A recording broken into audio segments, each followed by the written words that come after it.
Okay, good morning and good afternoon, good evening, people from Tanzania. And what time is Sweden right now, Dr. Nestor? It's about 5 p.m. PM. Okay, so evening. Okay, so yeah, good morning and good evening. Welcome to the 11th training and logistic meetings where we discuss how to effectively plan and deliver the training in Tanzania during the medical mission. So this logistic meeting is geared to acute training. So those first 4 days of the medical mission, which is Tuesday to Friday, where we do all the combined training at Muhimbili, where we're going to train 450, almost close to 500 now, healthcare workers with help baby breathe and prevention of preventable postpartum hemorrhage cases. So those are the two areas that we are focused most. So there are a lot of discussion you hear, including permission, securing supplies to go and teach, because whatever we are using to teach, we want to be able to live with donate to our colleagues so they'll be able to use it even if we're not there. And the education we're trying to share with them is something that even if we are not there, we want them to continue doing it. So in order to get to that, we have to make sure we have all these things planned away. As I said, this is the 11th meeting, and we've been meeting weekly and sometimes every other week because it depends on the conflict of our schedules. But I appreciate everybody who is coming in, especially people from Tanzania. I know it's in the evening right now, you're running around and it's Friday. But we hope, we appreciate that you value that time to share with us. Hi, Dr. Mulungu. Hello. I'm sorry, I'm still in theater. I understand. Thank you. I can text you later. Okay, thank you. Okay, thank you. Okay, thank you. Okay, so thank you again, everybody. And oh, hi, Dr. Gwen Rando. Oh, so everybody's showing off. Okay, I need to put my scrubs on too. I can see all the anesthesia people are ready to work. Okay, thank you guys. Okay, so anybody has any questions? And I'm so glad that a lot of people show up. So I'm gonna give you probably every 30 seconds, everybody just to introduce so you know who is here. And so when we are discussing, at least you can direct the question to the specific person. It'll be great. So, you guys know me, and to my left, there is our very own Vice President, Mr. Siakabe. If you want to say hi quickly. Yes, hello. I don't really have much to say. Frank Siakabe, Vice President, Qhsc. Thank you. You're welcome. And Miss Bree on my right, you're next. Hi, my name is Bree. I'm a nursing student and I'm excited. This is my first medical mission trip, so super excited. Thank you, Miss Bree. Next is Miss Victoria on my screen. Hi, I'm Victoria Jones. I'm a burn specialist. Welcome. Happy to be joining in with Qhsc and finally on board. Got my ticket yesterday. Yeah, yes, Muhimbili, she's coming back. Thank you, Ms. Jones. Dr. Gwen, if you can say hi. Hello, everybody. I'm just waiting to bring a patient in the OR, so just want to say hi, and that's it. Dr. Gwen is going to be with us during the medical mission, and she's going to be leading to the education and training with our fellow anesthesia in Muhimbili, Mwananyamala, and Buguruni. And also we're working on a postpartum hemorrhage. And also she's working on improvised or revised massive transfusion to make sure it works in Tanzania. So she has her hands full. So thank you, Dr. Gwen. Dr. Nestor. Hey, my name is Nestor. I am a medical resident in obstetric and gynecology, third year. And I'm very new. This is my second time I'm in the meeting. Thank you very much. And we appreciate your feedback from the last meeting about the OBGYN and all those complications. So we still need your help. So keep coming back. Miss Agnes Ndunguru. Hello, Hi. my name is Agnes. I'm a midwife from Tanzania Midwives Association. Hey, Miss Agnes, thank you. We are looking forward to come and see you. We are counting 36 days to go. So, Huh? What did you say?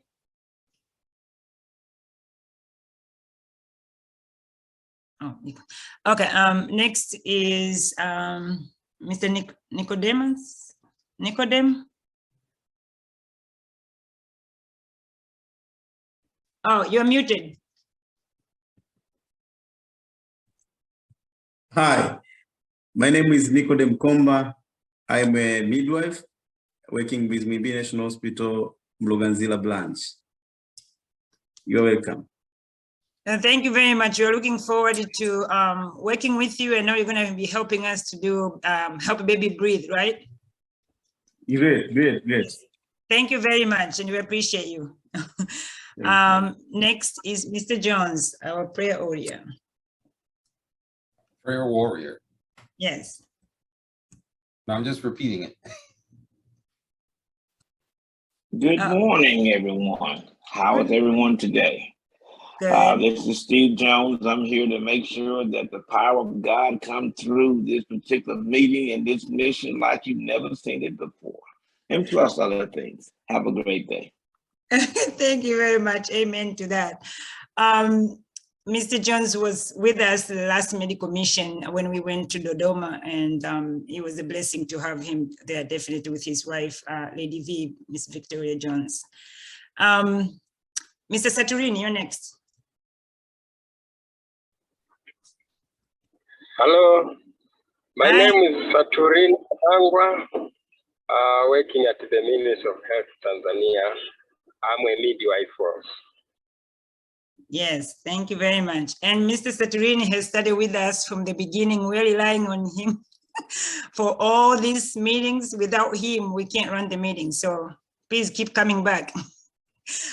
He has been helping us and he's worked from the Ministry of Health and helping us to connect the dots. If it's something that we have questions about, he has been helping us and being the huge link for a lot of success that we have so far in planning this medical mission. So we still elicit his input and feedback and guidance as we continue counting down until we get there. So 36 days to go.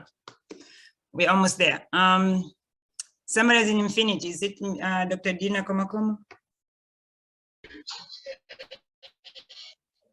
Hello. Hi.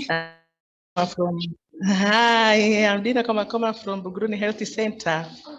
I am Qhsc volunteer in 2021 and also in 2022. I'm looking forward to see you in September. You are welcome. Yes. Karibu sana, karibu sana. Asante, karibuni Tanzania. Asante, tutakaribia. Okay. Msambichaka, you're next. Dr. Msambichaka. Hi, my name is Lilian Sambichaka. I'm sorry I don't have a camera in the room that I'm in right now, but I'm a Qhsc volunteer pediatrician from the US, based in Delaware. And I'm so happy to see Nicodem and Agnes. Yay. Welcome, guys. Thank you, Dr. Msambichaka. Thank you.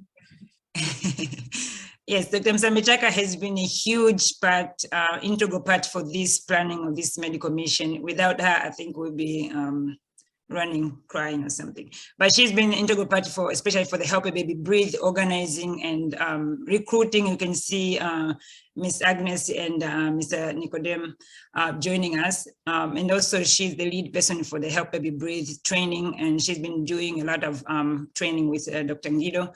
Like yesterday, we have a training. So as soon as the recording is done, we're gonna share with, because that's gonna be guiding for the training for those 4 days at Muhimbili. So thank you very much, Dr. Msambichaka. Your effort and work is very much appreciated with Qhsc, so thank you. On my screen, I believe I have everybody in there. So if I'm missing somebody else, please let me know. Otherwise, we can start. Okay, so I'm gonna start. We have the agenda is we're just gonna come, always review the training. I don't have to go through them, but I just put it there. Always review the training, and then we're gonna touch on, the last meeting was July 22nd. We're gonna review what we discussed and what we've been working on, and then the July 28th meeting was postponed because of the conflict of schedules. And then the biggest thing that we need to discuss today is the current agenda, which I'm going to share a few minutes ago regarding the endorsement and the procurement of the supplies. And then the schedule, we already discussed before, but it just finalized and adding few things that we need to be aware as we finalize the schedule. And then of course it's open for discussion. So we have had so many training, then 8th was yesterday with Dr. Msambi-Chaka and, oops, it's right here. Dr. Msambi-Chaka and Dr. Ngido, which they did Help Baby Breathe, Essential Newborn Care. As I said, that's the guided or the roadmap for how we need to do training on those first 4 days. So again, thank you, Dr. Msambi-Chaka and Dr. Ngido. We had about 25 people in and out, and then we had Mwananyamala. So I'm not sure as a group how many people were from Mwananyamala. Once we get the tallies, then we update that number. We know we have one more session for the Help Baby Breathe on 11th. We update once we send this video out. And then there's another one for postpartum hemorrhage dry run. So that one is going to be done to try and plan how exactly we're going to do the postpartum hemorrhage training. We had the training schedule last week, but we have to postpone that one because we are trying to get the supplies that we need to use for the training. So it depends on if we get those supplies, then we'll be able to include that in the training. So that's why we postponed it. But by then, definitely we have all those things. And then for people who are going to help with the postpartum hemorrhage training, then we have those devices ready and content that we need to discuss. So last time we had a meeting, we were talking about the invitation letters. We do have the one from Mwananyamala, Buguruni, and from the school. So we're still just waiting for one from Muhimbili, which I'm gonna let Mr. Saturin give us an update for that. And then we did ask to get what they call the endorsement letter, which Mr. Saturin is gonna also help us if we have any update from that one. We did get the setup for the rooms where we're going to do the training from Tuesday to Friday. First, it was confirmed by Madam Zuhura and Mr. Jafari, and then also Dr. Robert Mushio and Dr. Martha Mkony also were helping us to make sure those rooms are secured. So as of now, we know everything is set pending the permission. We are working also for the postpartum hemorrhage side. We are working with the Mama Natali, and we know we are working on those numbers. As of now, we know for Muhasi we have 3, Muhimbili we have 2, and we just need to know if Tama has some, because those will help us to know how many stations we can have postpartum hemorrhage. I know, thank you, Mr. Jafar. You sent me the picture for Mama Nadari. I'm going to ask you other things afterwards. And then once we know how to operate the Mama Nadari for postpartum hemorrhage training, we're going to share that information with our meeting at the end of this month, or the 21st of this month, so we can have the training and people who are teaching will be aware of how to operate that during the training. So as I said, we're still working, planning to do those face-to-face trainings. So those training will be called the Qhsc F2F, so it means face-to-face training schedule, which is going to be from 8 to 5, 2 sessions, so morning session and afternoon session. And then in the morning session, we have 2 topics, which Help Baby Breathe for 2 hours, and then postpartum hemorrhage for 2 hours. And then the same thing is going to be repeating for 8 sessions. We do have, as I said, almost 450 people who will be attending. And then, so there's some questions that we're going to discuss. Again, we are still planning to order those NSAG equipment. As I said, we're going to get you some more information from that. So, but now I want to get feedback from Mr. Saturini about those 2 items in the beginning. Mr. Saturini, do you have any update? No, I haven't got yet from Linda on the issue of items. Okay, so we're still waiting for the endorsement letter and the letter from Muhimbili because we have not received that one. Maybe I can provide the update on the letter. Okay, go ahead. Yeah, I just communicated to Muhimbili, somebody, Dr. Faraja, Director for Training and Research, something like that. She has said that it might be difficult for Muhimbili to provide that letter because the trip will involve other activities outside the Muhimbili. So it seems because it is more broader than Muhimbili by itself. So they are suggesting maybe it should come from the higher authority so that it can engage other activities, or because it is engaging also the other institutions. So I was thinking maybe we can facilitate from Ministry of Health headquarters. However, it will be easier if the agenda, the matter is coming from you as a Med Commission team from US to the Permanent Secretary, Ministry of Health. Then from there we can just write a letter and provide to you. And because of shortage of time, probably if we do this, the coming week, then we can work hard to make sure at least by the end of coming week or early next week, after next week, then we provide that letter to you. Okay, so what I'm understanding, you're saying that Muhimbili may not be able to write because we have other institutions coming to Muhimbili for training, or you're including if we go to Mwananyamala or Buguruni. Is that what you are saying? Yes, because you will involve Buguruni and Mwananyamala. But no, also, I heard maybe because also you are going for Ministry of Health, those students, or what are you doing with those students? Maybe you have a logistic separate from this of hospitals.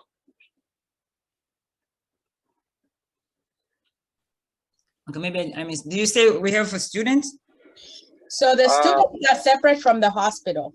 Oh, yeah. Like the students are separate from the hospital. So logistics of students is separate from this of hospital. Yes. Is that right? That's right. Then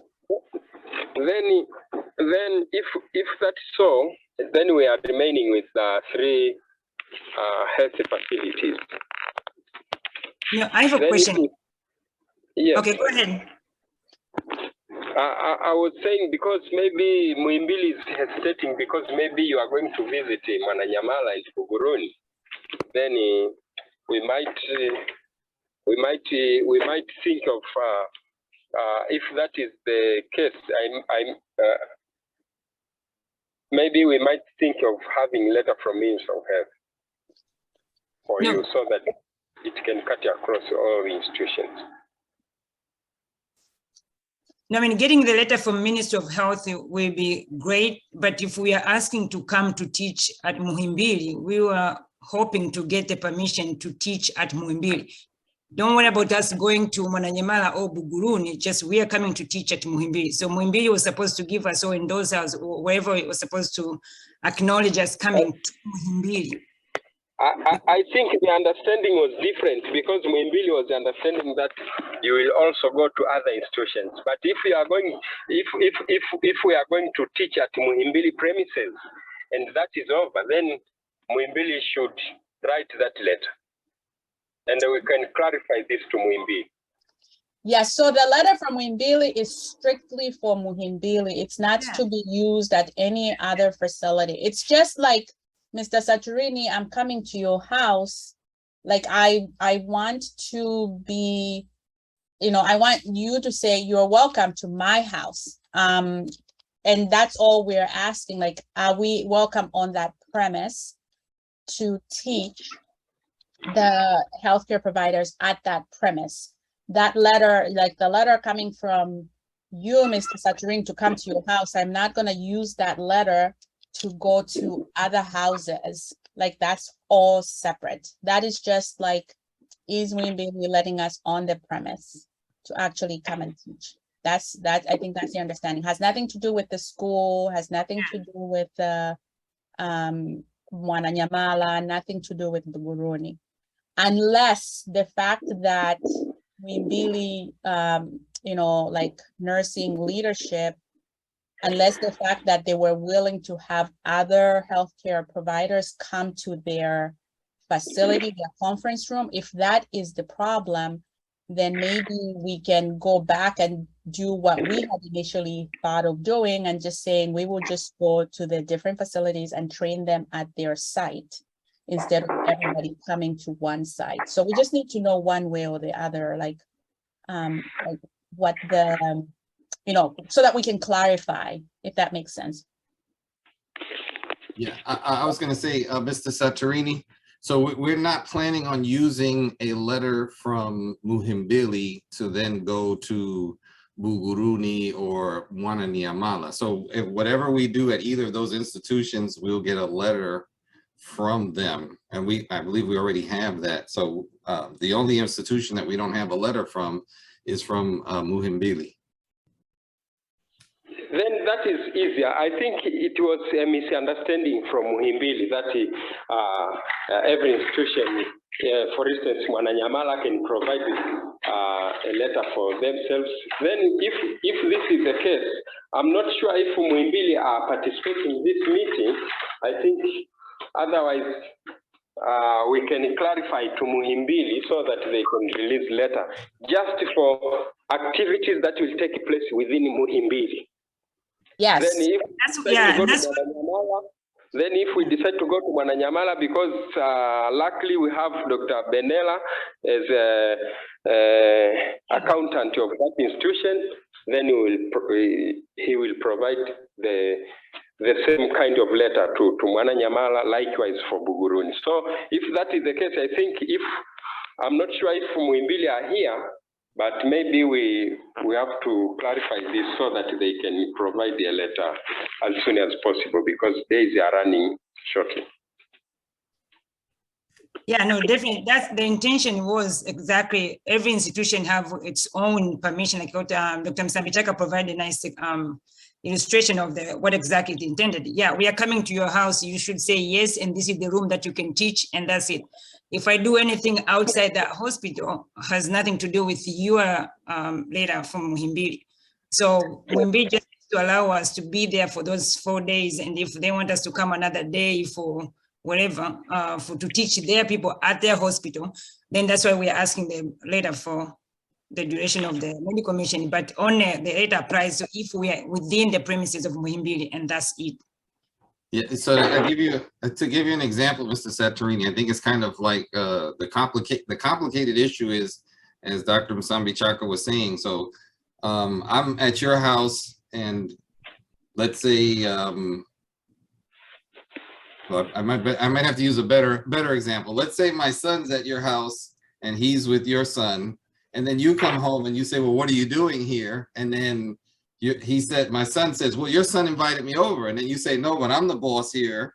What are you doing in my house? You're not supposed to be here. So to avoid those kind of complications, if we're going to be invited to be at Muhimbili, then we have to have some kind of official letter of recognition or something to establish the fact that we're supposed to be there, so we don't run into any complications as we get closer to that point. So that's why Dr. Msambichaka was saying that we may have to revisit then exactly how we're going to plan the training, because we want to make sure that if Mwananyamala and Buguruni and Minazini Primary can provide us with that those letters, then Muhimbili should be able to provide the same letter as well.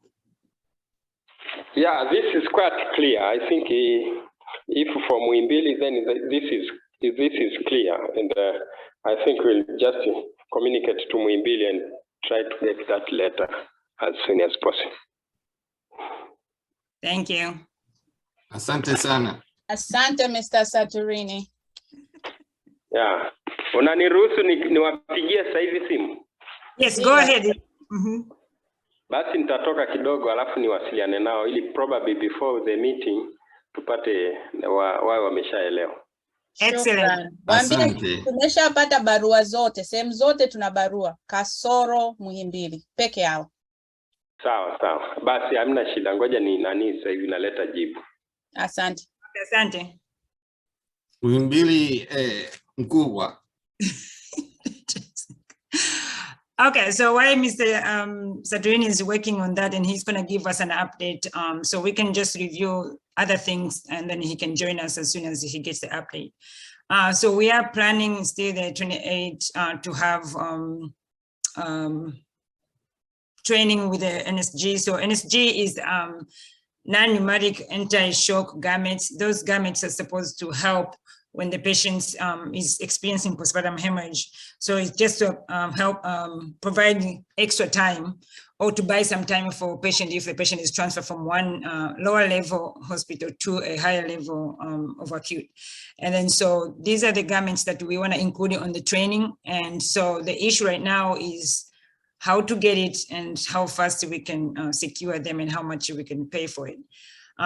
Just to give an update or reminder that we are going to have the meeting with all the stakeholders, people who are making this decision. We're going to ask them to come and join us on the September 12th when we arrive at the Luther House. We want to be able to make face and the names and the role that they have or played on this preparation. So at least we can know each other. And then of course, the next day we start working. So the current discussion today is getting those permission. The first part, I think Mr. Saturini is going to take care of it. As I said, we have the letter from Mwananyamala. Thank you, Dr. Banera, for quickly and responsibly respond and send that. And we've been ready to accept that letter. And also for Buguruni, thank you, Dr. Kioroko. We have communicated with Dr. Msambichaka. We appreciate for your communication and the support of our medical mission there. And then thank you also to the head teacher from Minazini Primary and Mr. Alpha, who has helped us to secure that letter. And Mwalim Clara, thank you very much for working so hard to try and bring that letter to us. And she sent me the copy of it. So we do have all those 3 letters and then just await the one from Muhimbili. Okay, so as I spoke before, we are working so hard to procure that NASG gametes. And then so as of now, the prices for those gametes $61. They're sold by small, and small is one size, and then the second size is medium large, which is a combined size.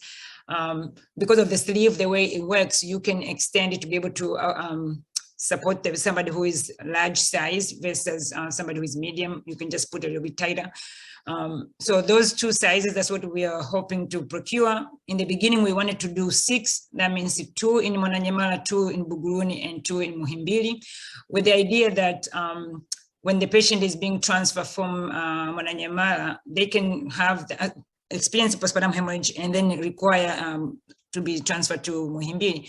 They'll be put on that gamete and transferred to Muhimbili. And then once they get to Muhimbili, then the Muhimbili should be exchanging, giving them a clean one, and then Mwananyamala take it back to wait for the next patient, while Muhimbili should be able to sterilize or keep it clean for the next patient or exchange.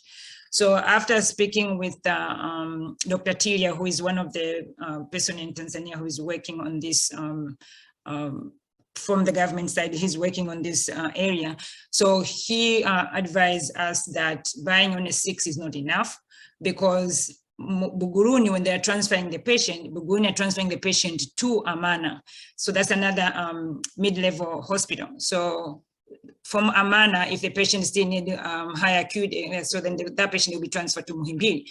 So that means there's 4 people are playing on that cycle. So having only 6 is not enough. So we have to buy 8. So thinking of 8, so now remember, person who is transferred from Mwananyamala is going to Muhimbili, Muhimbili is going to give them 1. What happens if the person also is transferred from Amana going to Muhimbili, Muhimbili is going to give the second one. So what happened, the 3rd person is transferred back to Muhimbili, Muhimbili doesn't have anyone to exchange. So at the end, Dr. Tilia suggested that we need to buy 10, meaning 2 at Mwananyamala, 2 at Muhimbili, Buguruni, and 2 at the Mwananyamala. So those are 6, and then Muhimbili we get 4, meaning that Muhimbili is going to be like the exchange part. They accept the patient with the gamete and then give them 1 to go back to the transport team, because other than that, then we're going to lose them and then we're going to end up with one site and then we don't have the accountability. The challenge with those circulation of those 10 is going to be to make sure who is going to be accountable. So we have to have that press and that logistic part squared away before we can even get there. So we will, once we know we can secure these items, then we have that discussion with people who are involved to make sure we identify who is going to be responsible for sterilization. We have to keep them clean. They have to be accountable. How are we going to share them from those 4 hospitals, and who is going to be, you know, to keep ties to it, because we don't want them to disappear. They're not cheap in a sense of the shipping. The items reasonable for price wise, because if for $610 you get 10 of them, that means $61 each. The problem is going to come and drain us is the $1,500 shipping. So we are trying to find ways that to manage that cost. It's hard, but and we're running out of time. So if anybody knows, anybody has any $1,500 under the mattress, please share so we can pay for that and get those garments before the training. So questions with that, we have issues with sterilization hospital-wise, who is going to be responsible, and that I'm going to get everybody to discuss this accountability of those NSCG once we discuss, finish training and then deliver to each hospitals, who is going to be receiving them, who is going to be responsible. So we have to find the logistic, and our colleague of Tanzania who is going to help us. And then, of course, once we leave, we want to make sure somebody is going to continue training. We are going to have the videos, and all this training is going to be recorded. Yes, they can use that, the Qhsc YouTube channel as for resource, but also we need hands-on, because this is an application of the device. You have to have people touch that device and put it on the patients. So have to have those champion. We have to find which hospital have to have that. And also on top of that, we have to make sure Amana send their people to come to the training.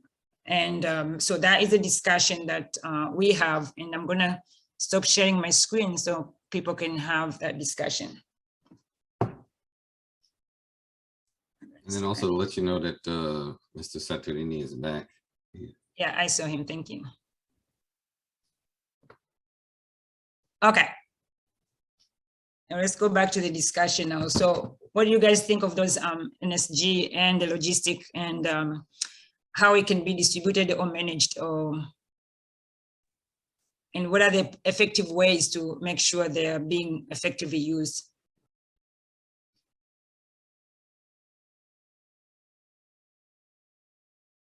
Anybody? Oh, Dr. Msamichak, I'm sorry. I actually have more of a question than before I offer my opinion.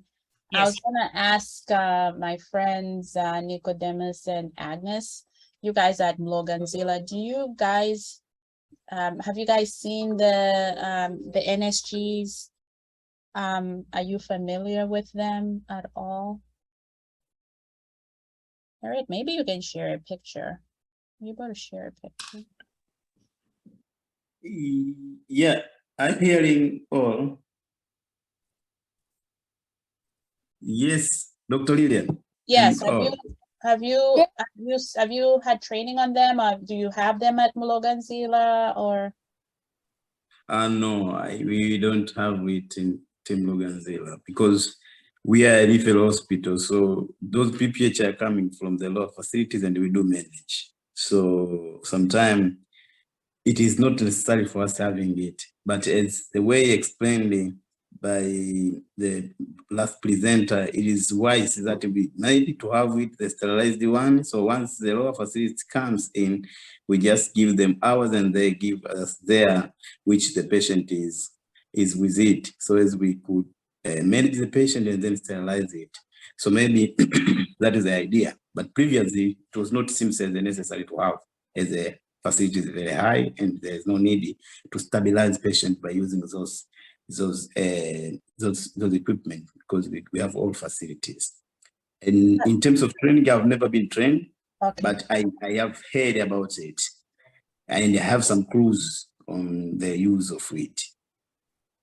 Okay. Yeah. Agnes, have you ever heard of them? Like, do you guys know if they're even available locally? I'm just trying to see like if we have alternatives. I know right now it's just South Africa, but like alternatives locally or even Kenya. if you know. No, I haven't heard about it. Okay. But also, I know someone from IHI, Fakar Health Institute, Dr. Robert. He's the one who has been advocating for it for so long. So maybe we could ask him and know where we can get it.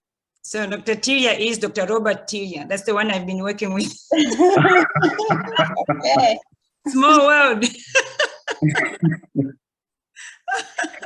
Yes, he's the one. Dr. Martha Mkonyi is the one who suggested. So I've been working with him behind the scene for the last 2 weeks. All Yes. right. Yes, and Yeah. we are trying to find means that if we can get it to, yeah. Yeah, he's the one also I was seeking when we were discussing it. Harriet, the only other question I had is, so 1,500 is shipping, right? Do Yes. we know if, like, when they come into the country, is there taxes? Because then the price I might think they- actually be more than this 610. They should be able to waive it, hopefully, as medical equipment being donated, just like we're doing with everything else that we're bringing into the to the medical mission or bringing into the country with the medical mission. So I don't see why it wouldn't fall into that same category. It didn't fall into the category for helping babies breathe supplies. I'm sorry, I didn't hear what you said. I'm just saying, like, we didn't have that luck with the helping babies breathe supplies. You mean when it went, you talking about that went into Tanzania? Yes. Like when you try to buy those things in Tanzania, I mean, they were coming from China to Tanzania and we were buying them from the distributor, but they still added tax because they were medical devices. So I just want us to make sure, like, the price might actually be, like, unless we're sure that they will be considered a donation and not as a product that's being purchased and brought into the country, because then maybe it might be more than 1,500. So 1,500 is just the shipping, but then is the 1,610 going to be taxed? I mean, the 610, sorry, $610 going to be taxed.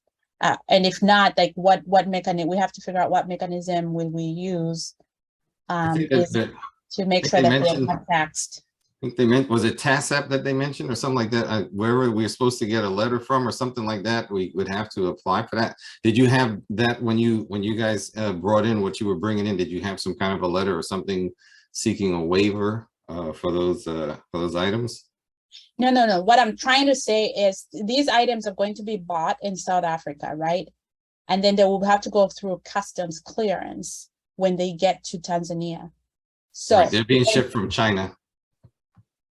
Yes. Right. They're being shipped from China to Tanzania. So they'll have to go through customs clearance. So are they, unless they're being shipped to like the Ministry of Health, maybe, or like one of the hospitals, like, do we know if when they get there and they're clearing customs, like, does that 1,500 include that? I'm just anticipating, like, we have to clarify that part, because we might say, okay, fine, we're going to raise the shipping, the amount of money that's needed for shipping, which is the 1,500, but then only find ourselves that once that shipment actually arrives, if we don't have the letter or whoever it is that will say this is a donation, then they'll say this is a medical device and add the medical device tax. I don't have an answer to that. I am just asking the questions to be prepared so that we don't make the surprises.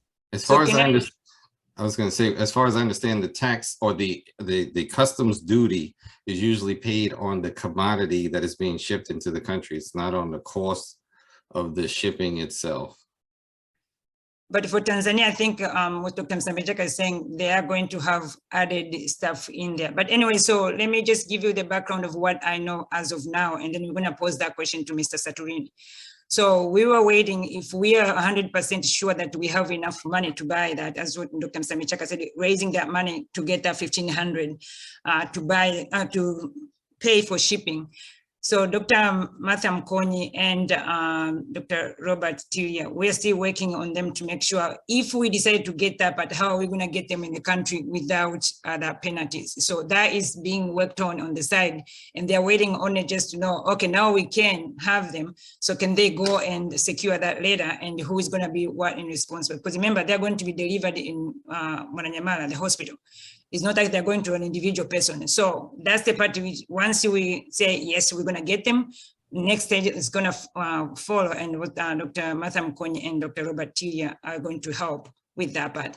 But also I'm going to add to Mr. Saturini, since he's working from the Ministry of Health, if we can help us to give us any suggestion, ideas on who, I know before you said the person from the pharmacy who is always in charge of providing waiver. So if that person will be ready available as soon as we say, yes, we are getting them, we can get that later, because we need those things for training. If we're not getting them, so we're not planning that kind of training, we can go back to the basic things that we were planning from the beginning before knowing that this device can be provided during the training. So Mr. Saturini, I'm going to let you speak, but I'm going to share this video as Dr. Msambichaka just wanted me to share with everybody. So you know what, when it's got the device looks like.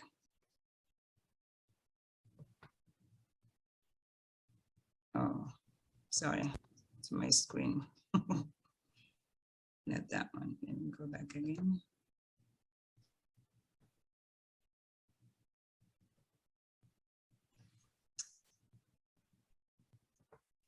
Mr. Saturini, you can go ahead. I'm sorry.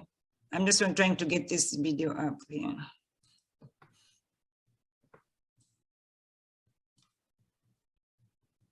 Mr. Saturini? Yes, hello. Yes, go ahead. Yes, yeah. Maybe I can start with Muhimbili answer for the letter. They, okay. They have understood and they have said no problem, by next week they will produce letter. It was misunderstood. Thank you, Jesus. Thank you very much.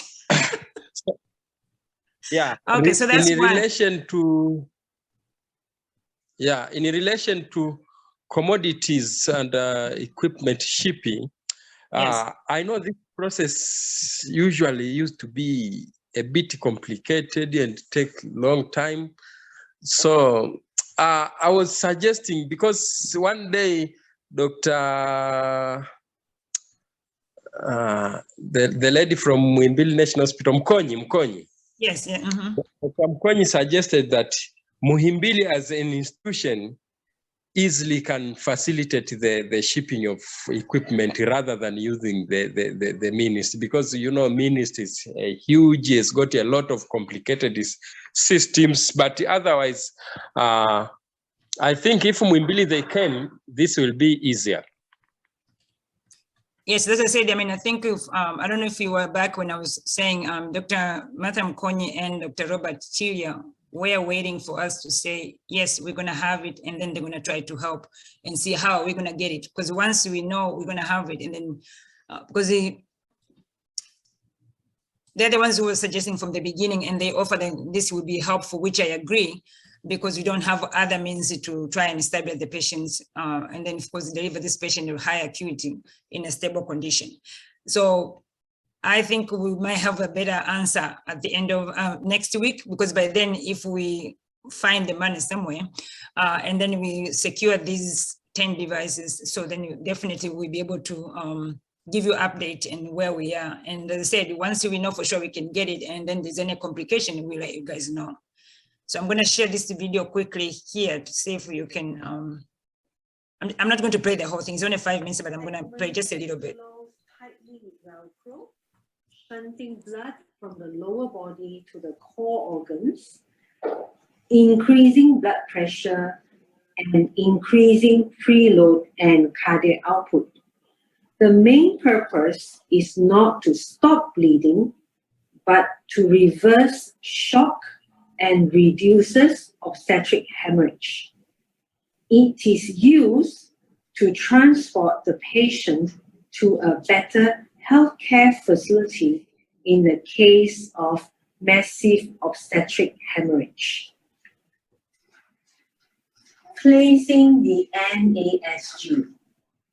This involves putting the NASG under the mother, aiming for the top edge of the NASG to be at the level of her lowest rib. Close segment 1 by tightly wrapping around each ankle. Segment 2, place segment 2 tightly around her calves. Closing segment 3. Segment 3 should be placed tightly around her thigh. Segment 4 goes around the woman with its lower part at the level of her pubic bone. Segment 5 is the pressure ball.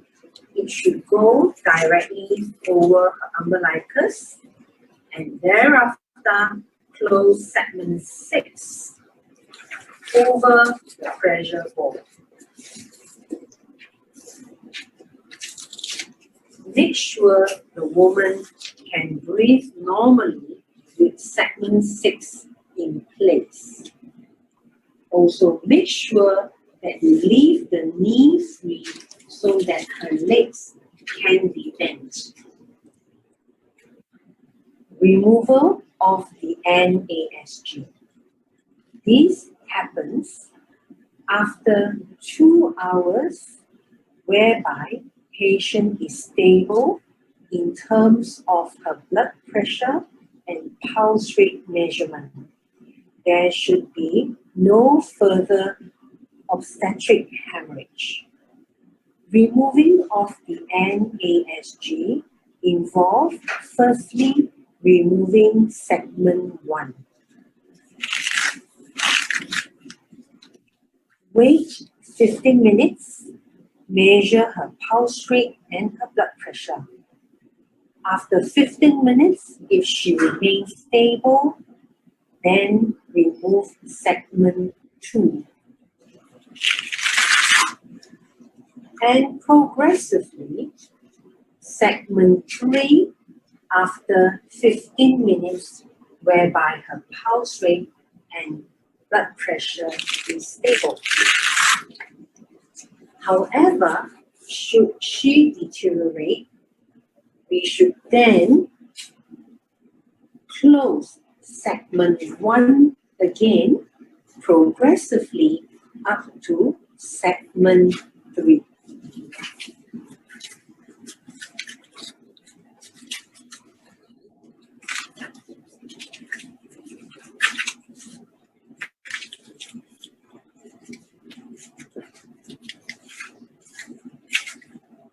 This is to demonstrate a deterioration in the condition of the patient, and whereby NASG is then reapplied.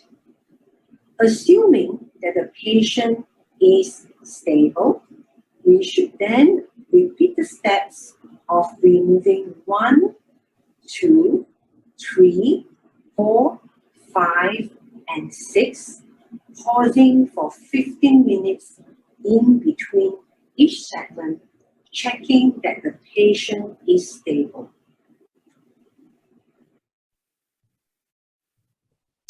Okay, so that is a short video that explains how to use the NSG. As I said, will be the videos will be used. It will be recorded to the YouTube, so people will be able to access and practice before we get there. Once we give the whole scenario of postpartum hemorrhage training. So, any questions? Do we have any ideas, suggestions? So we can work on that as the week comes. And as I said, if anybody knows somebody has any 1,500 or even 2,000, that would be great. so we can secure the shipping and order them like right now. According to the vendor, once we place the order and pay in full, it takes only 10 days to get them. So we want to get them as soon as we can. We don't want to wait until the last minute, because we want to make sure before even we get there, they're already at Mwananyamala waiting for us. Or Muhimbili, if that's the receiving hospital, yes. Any questions, suggestions?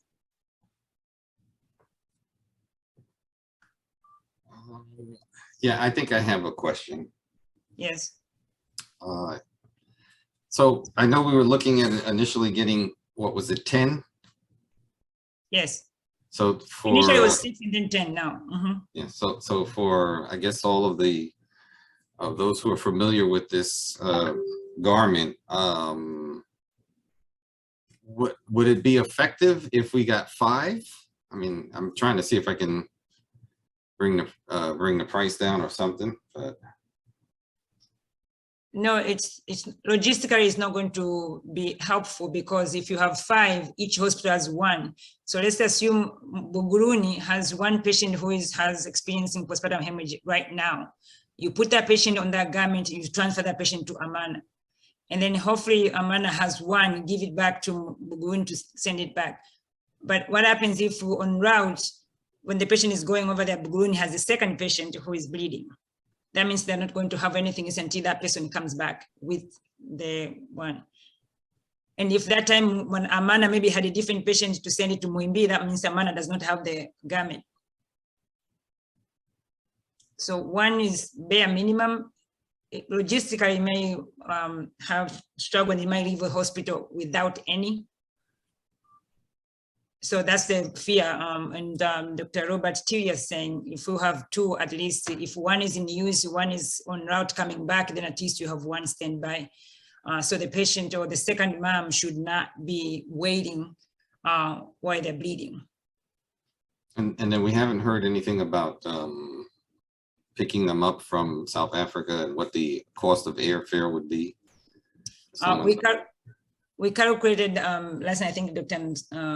Mkonyi did say, even if they send it to South Africa, picking them up, cost going back and forth, and the price was different if we buy it to South Africa. Remember, instead of 61, it was 151. Yes. So if you multiply that by 10, that's way past that.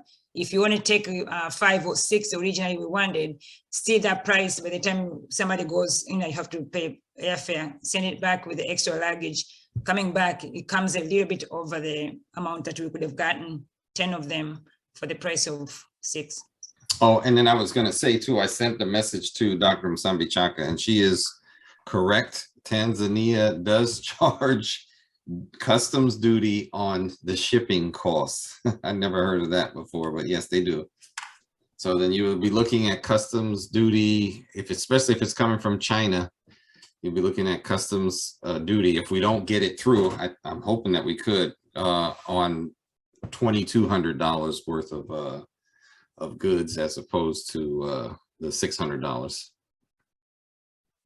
If you want, I could send you the screenshot. So. Okay. So that pushes that price up. Yeah. Even from China. Those are the things that, oh, Mr. Saturn ran away. Yeah. Those are the things that Mr. Saturini and Dr. Mkonyi and Dr. Robert Tiwa will help us, because we are not going to, I mean, they'll be used for training and donated. We are not taking them back. We are not taking them to the house. We are going to give it to the hospital to be used at the hospital and left at the hospital to be used by the patient. So they have to be able to help us in that area. Another thing too, and like I said, I'm not really familiar with Tanzanian customs, as I'm beginning to find out.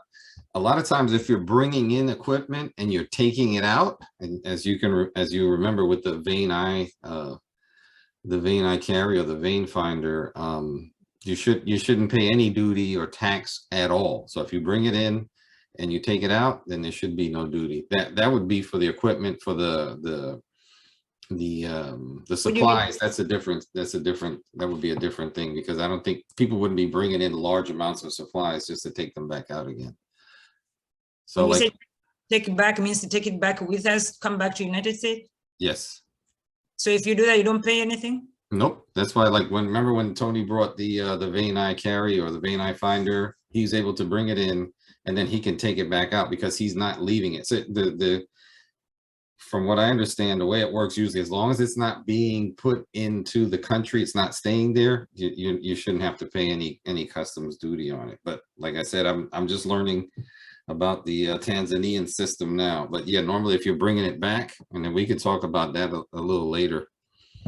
So yeah, so for this, we cannot bring them back. They're not going to be used here in the United States because there are other means. We have other stuff that are electrical in US to use. So they're not going to use the non-electrical devices here. So right.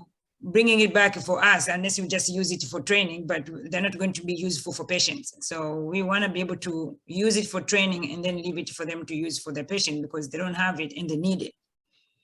I think what Nicodem is saying, yeah, so the other hospital that are bringing patients to them, they're the ones also need to have those gametes. But remember, if you bring one, it's already messy or bloody or dirty or whatever, somebody needs to clean that one first. So what about the next patient who needs it? So you have to be able to have that exchange. Like here, for example, in the United States, if you transfer a patient from one hospital to the next, when you get there, for the stretcher, the pillowcase and pillows and everything goes with that patient who you brought in there. And then on your way out, you get everything new transferred back to your hospital. So that means just in case if you're on route, you can get another patient from one area to the whatever. You don't have to say, oh, I don't have the linen, I don't have the chucks, I don't have the pads, I don't have IV bags. No, you always have to be stacked. So the same thing, bring the patient with garments, get the clean one, take the clean one with you, and then you're gonna need it. Okay. And then I would ask our prayer warrior, Steve Jones, to pray for us too, so that we could get some funding. Is this still there? Oh, here. Yes. You will have the funding that you need, guaranteed. God never fails. Yes. Yeah, like just $10,000 we work for now. That's all. That's now, a small amount. For today. I don't ask it that much. I'm asking per event. Mr. Saturini, so do you see anything that we need to include when we're thinking about it and making this decision? As I said, it has to be a fast decision and we're trying to get as much as we can funding wise. And once we get it, we want to send the payment very quickly to secure them. So hopefully by next week, we know for sure when it's coming and when it's arriving. So we can start doing training for the facilitators just to make sure everybody practice. It's a very easy to apply sequence of sequence of application. It's there, you have to repeat and repeat and repeat and repeat. Always start with number 1, 15 minutes up between them, and then vital signs in between. So even if there's one person in the ambulance transferring this patient, they can do that and then continue doing vital signs in between. So it's a life-saving device. So we really need to get it, but we are kind of short of money, but we're going to work on it. Mr. Saturini? Sorry, I was out because my connection was having a problem. I don't know really where are we now. No, we were talking about, I think Dr. Msambichako, she was talking, I'm not sure if you were in here, she was saying, was that all of the, once we secure, for example, 150, so 1,500 plus the 610, for the devices, once you get to Tanzania, do we still have the tax and all the VATs and whatever they want to charge it? Can we get those waived? Because this is something that postpartum hemorrhage patients needs. So we are coming to do life-saving things. So we should not be paying all those taxes stuff. Can we have that waived? As I've said, the waiver process for Ministry of Health is a bit complicated. Maybe I can consult a chief pharmacist to see. Maybe you can send me kind of items that are going to be shipped. Then I table them to chief pharmacist to get a clarification how we can do it, because it is a bit complicated. But I was I was providing an advice maybe to use Muhimbili National Hospital with the assistant of Mkoni to see if we can make it easier. But just share with me, and then I'll get the context of Ministry of Health for that matter.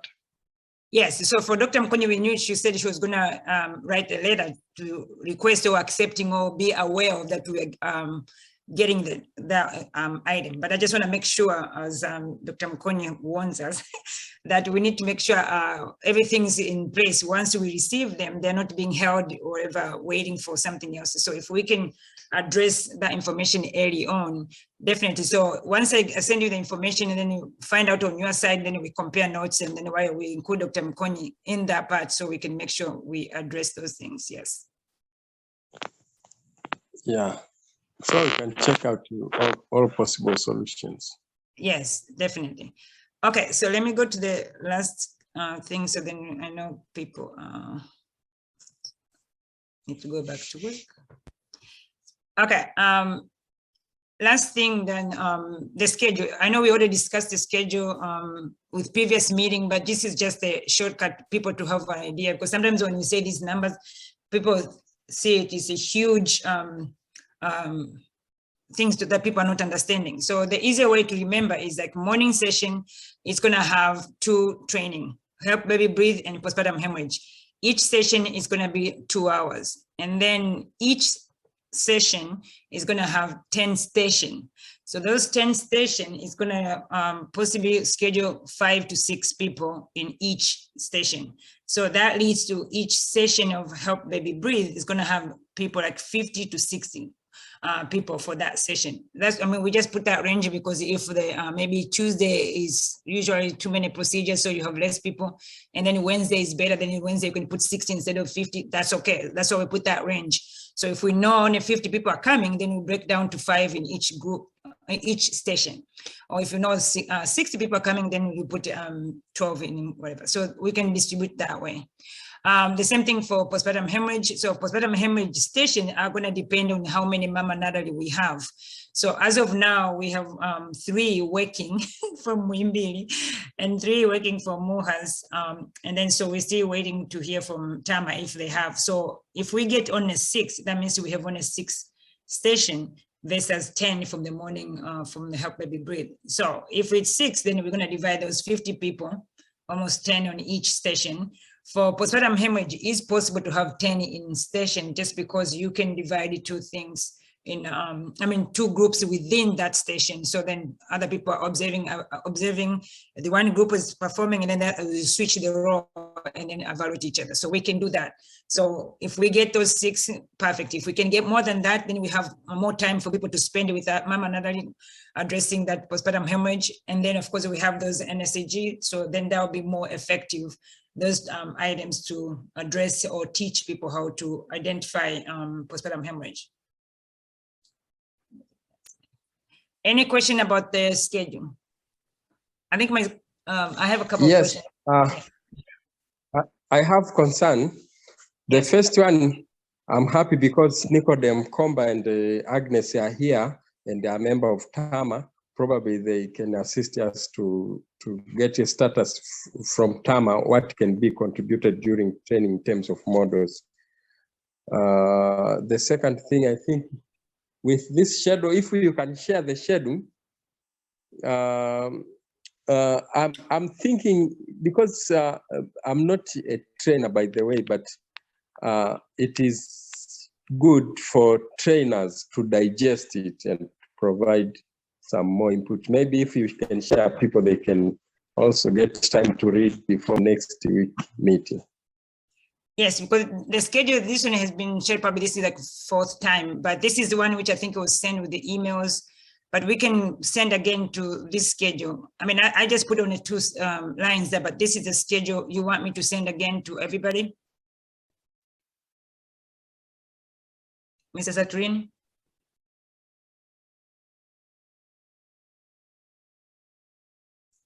I can't hear you if you're speaking, Mr. Saturini.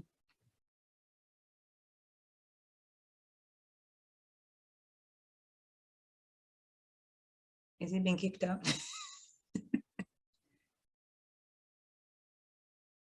I don't see him on my screen anymore. Oh, it's muting. I'm back. I'm Okay. back. You're back, yeah. Is this the schedule you're talking about, the one on the screen? Yes, the training schedule. You may share. Yeah, so I can send it out again. Definitely, the schedule looks like this one. Yes, I can send it out again.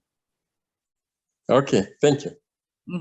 But as of now, people who are here, any questions, suggestions, so we can address them before we send out, or just if you understand it makes sense, please let me know. If it doesn't, let me know so we can clear or make it better so everybody will understand what it is.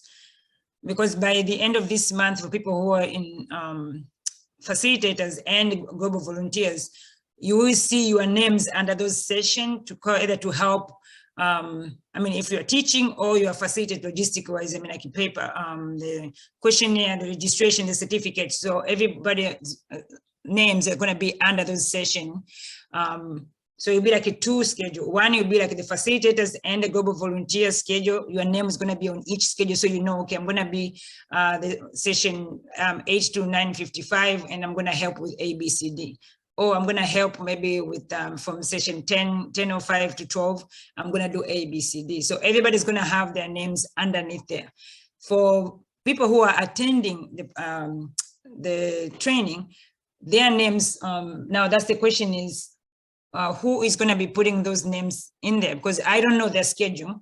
I know the names that the people who need to attend. I don't know their schedule because I can input like each session. I put 50 or 60 names on each session, which is fine. But the point is, I don't know if that person is available that day or the next day or anything else. So I'm thinking like if they're, Mr. Jafari probably is going to help us from Wimbili. Dr. Mushir is going to help us for the NICU side, and then Dr. Benera from Mwananyamala, and then Dr. Dina Komakoma can help us from for Buguruni. But we do need to get somebody who can help us from Amana. Mr. Saturin, do you know anybody in Amana? Is Amana coming too? So because if we are including them with go to the NSG, they can send probably the super users or whatever who's going to be doing the training. Because that's what Dr. Robert Tilia suggested. If they're going to be involved to get those NSG to send it to Muhimbi, they need to know what the process is. Otherwise, they will go to Amana and be kept in the emergency room or just left out somewhere. Has anybody reached out to Amana? No, that information was known yesterday. That's why I'm asking Mr. Saturini if he knows anybody from Amana that we can get them to speed and start talking to them. Okay. Amana, I'm not sure if we can.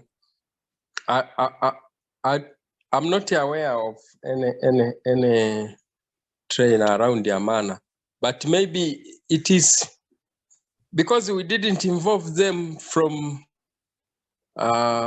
initial point. Maybe it will. I'm just trying to think. Maybe we can contact a medical officer in charge to see if we can get any support from Amana. Yeah, I think my recommendation from Amana would just be like for them to send more like a person that will learn to train, yes, but not sending like their whole team, because I think so late in the game that if they are, or if like somebody from Buguruni becomes like, considered a super user, and then figuring out how Buguruni and Amana can work together to provide that training. If we can get somebody from Amana directly that can come to the session. Yeah, no, definitely sending the super users. We're not expecting them to get even more than 2 people. I would just say like what he was suggesting, like at least they should be aware of something like that. So if we don't tell them anything, somebody from Buguruni shows up with the NSG, they're gonna look at them like, okay, what the heck should we do with this? And that's what we want to avoid, because Buguruni always send the patients to Amana. Amana send them to Muhimbili. So very, very rare that Buguruni is gonna send a person straight to Muhimbili.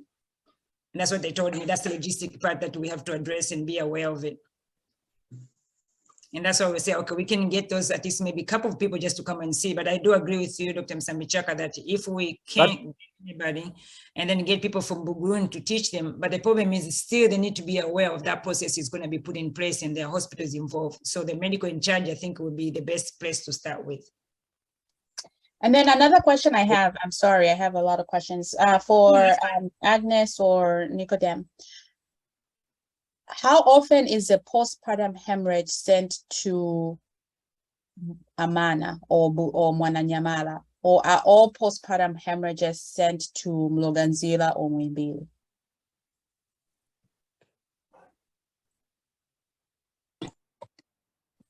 Yes, Dr. Lillian, yeah, it's a bit skeptical, you know, because we have been used to receive those referrals from Mwananyamala and the other lower facility, because not only Mwananyamala or Amana or Temeke could send, even the primary health facility like Mbezi, Kimara also could send the referral here.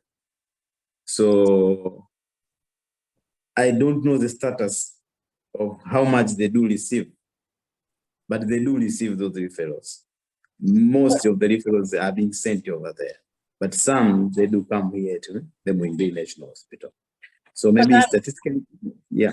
The reason I ask is, Harriet, I'm just thinking, like, if it's truly postpartum hemorrhage, Mwananyamala and Amana would not be equipped to take care of unless there's a degree, I guess, that they say, oh, if they're bleeding only this much, then send them to Amana. But I'm assuming almost all postpartum hemorrhages go to Muhimbili or Mloganzila. And maybe Amana or Mwananyamala feed in, like, if they have their primary postpartum hemorrhage, then they're sending them to Mloganzila or Muhimbili.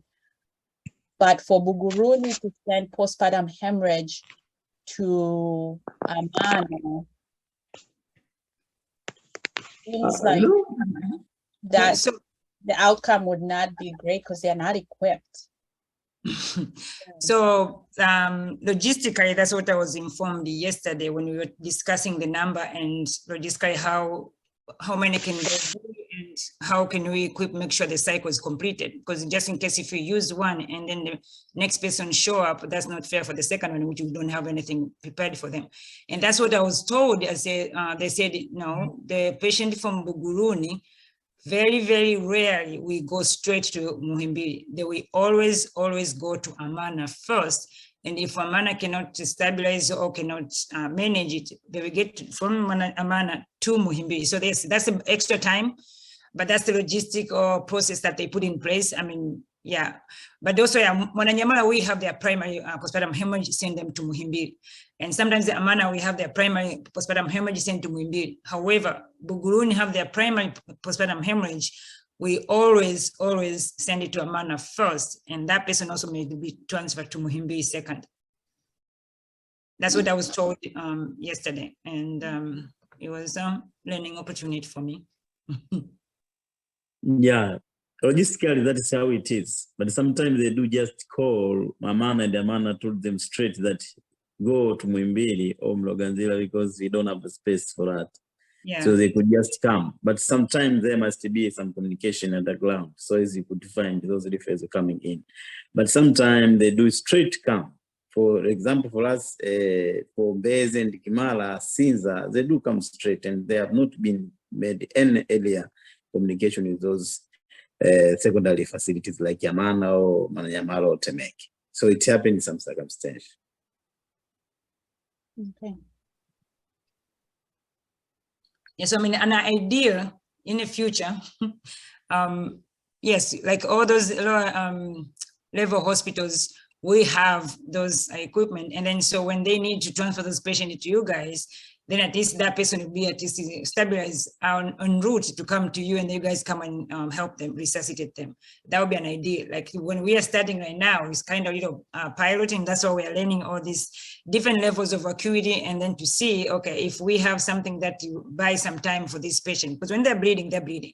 If there's no blood to give them, yes, really? There are some of the things that we can do to try and sustain them at that moment, but might not be enough. So this garment is like an extra added safety to try and buy some time to get to Muhimbili or Mloganzila for you guys to help. And Great, that's yeah, very true. Yes. Okay, so anybody has any question about the schedule or suggestions? Oh, me, I don't have a question about the schedule, but I have some. I think like we have not settled about the issue of sterilization of those garments. Thank you. For, yeah. Hello? Yeah, we can hear you. Yes. Yes, I'm hearing. Yeah, no, we were talking about, we need some suggestion from you guys from Muhimbili or Mloganzila who are going to be receiving all these devices from the patients. They're being used already. So, all right. So what suggestion do you have? Do you guys have the experiences, really? Huh? What did you say, Nicodem? Yeah, you have the you need to have the experiences how we could make it, isn't it? About the sterilization of those garments, isn't it? Yes, that's what I'm asking for you guys. Yeah. Do you have the capacity of, the ability to do those sterilization? No, because the sterilization, it should be done at the glance. As we have been using some of the other equipment, we do sterilization, and this is because the things that could be used in the labor. So the sterilization will gonna be done or happening in the labor ward. So what is maybe difficult for me answering is, I don't know, the sterilization is going to be using the routine chemicals that the disinfectant that we'll be using, because some of them, it depends on the material. Maybe the manufacturer could prohibit the use of the most common disinfectant that we are using here is chlorine. So maybe there's another maybe enzymatic solution or glutaraldehyde or salicylic acid, OPA, and some sort of that. So maybe we need to go further and speculating down which is the ideal disinfectant using for the disinfection of this. And also finding the standards, because if it is used the chlorine, we need to be very much keen, because this is not a metal, it could be a rubber material or a laser material or a fabric material. So the sterilization protocol should be set very much well, because if we don't put it clearly in the beginning, they could make it in combination as they do mix with metal or with those apron or with those plastic materials. So it could make it get damaged. So it is very important going down and finding. For me, if you guys give me the task, I will just find out which is the ideal way of making a disinfection of this, and then you could set. Maybe you need to have this bucket for garment and this bucket for the other routine disinfected mechanisms that we have in your facility. So, thank you very much, Mr. Nicodemus. That's why we have this meeting, and we invite you guys have different perspective. When you get a task like, okay, you're going to sterilize this, and then you guys know exactly how to go to the details to that part. So I will share you with the particulars of that garment, what is involved in sterilization. Usually they have recommendation of what needs to be used for cleaning or disinfecting. And then so definitely that part, when we are still working on the training, then you guys for disinfection, you're gonna probably learning on that. And then that part has to be shared with also at Buguni and Mwananyamala to see if they can have the similar stuff, just in case if they end up having one that is dirty, they don't need to start shipping that one to Muhimbi for Muhimbi to clean it up. No, if they are able to do that part, then yes. So, I would appreciate if you can take on that and identify things that need to be done. And then little protocol to say, okay, if you get this, this is how much you need to clean it, how much to be soaked, how much to be sterilized, how much, for how long, whenever, and this is how drying. Because I agree, if we don't provide that safety in the beginning, the device is going to be damaged. And then before you know, it has a hole, it has something else that they should not have. And then that it's going to be wasted and we can't use it anymore. So I appreciate you noting that and then offering to get more details to it. So thank you. I will share the invoice with you. Thank you. All right. Okay, any other suggestion? That was great, thank you. Any other suggestion or things that we need to remember when we're thinking of getting this NSG or even the schedule? Any suggestion? Your feedback does help so we can think beyond all the questions Dr. Msambichaka will appreciate, so we can learn and think beyond to provide those answers and we can plan effectively. Any questions? Hey, Ray, it's Fabian. Yes. Hi.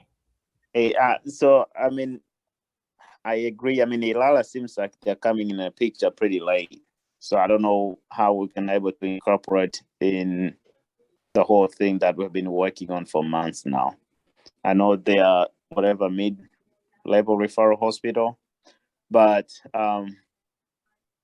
yeah, I don't know how you're gonna get them into training. I mean, they're probably gonna have to go back and watch all the videos and just know the whole plan, what we're trying to accomplish.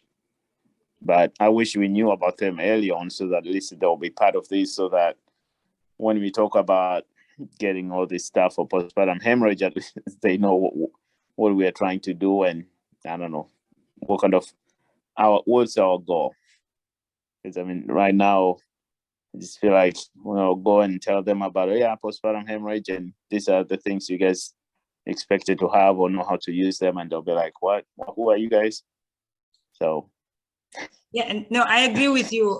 I wish we knew from the beginning, and wish we knew the process of transferring patients. So after a number of discussion and realize, and I said, I learned of that route yesterday when I was talking to Dr. Robert Steele, who is the one done a lot of research about NSG. And I said, logistically, what did you do to see if it can work? I have these 3 hospitals, so give me the suggestion. So that's what he suggested. He said, probably I would say 95, 98% of the patients from Buguruni go to Amana, not to Muhimbili. And I'm like, oops. So how are we going to be able, because if Buguruni take those 2 garments to Amana, and Amana said, oh, we don't know what we need to do with this thing.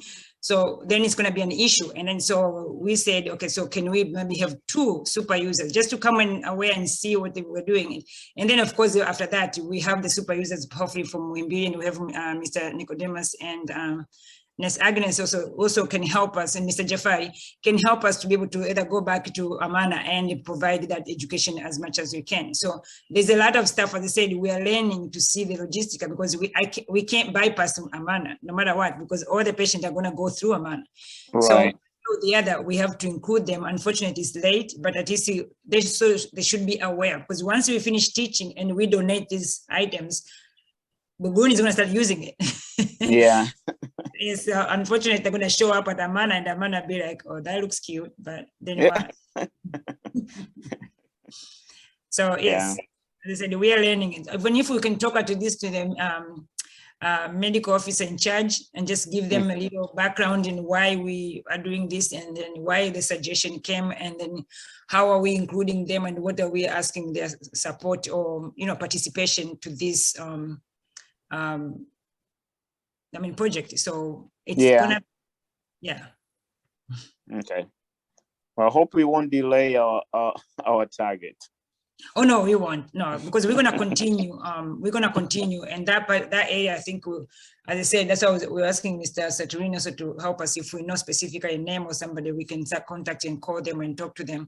At least they should be aware. Even if they say maybe we don't have anybody else, but at least they should be aware. And then after that, we make arrangement that our super users or facilitators who are going to be with us training during the medical mission, also maybe they can provide those training to Amana, and then maybe say, instead of saying, okay, we're starting October 1st to do these things, maybe we're going to start November 1st, because we want to make sure Amana is aware the sterilization process is done, and then we can have the smooth transition between those 4 areas. Okay. Which will be fine. As I said, we are learning and we keep plugging along. Yeah. Yes. Next year will be great, because we know all the players. We hope.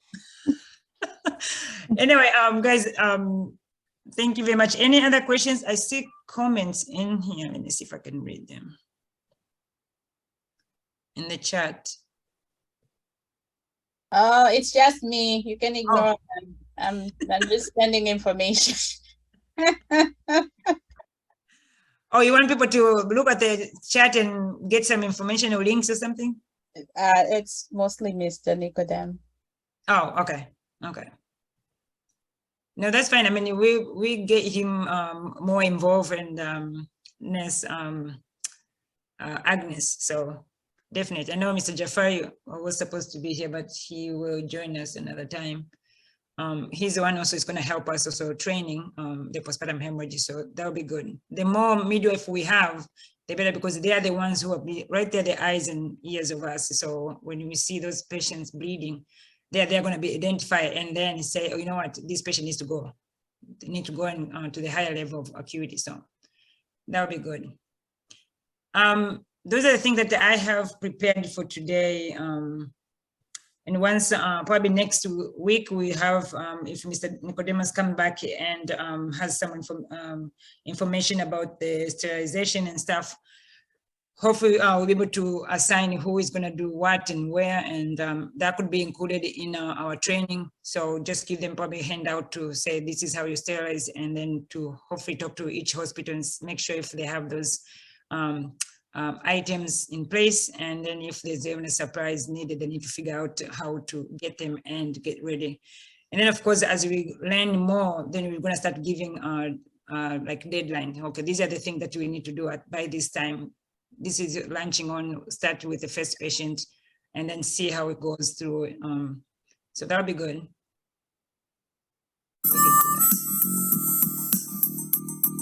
Okay. Anybody have anything to say? Nothing? Thank you guys very much.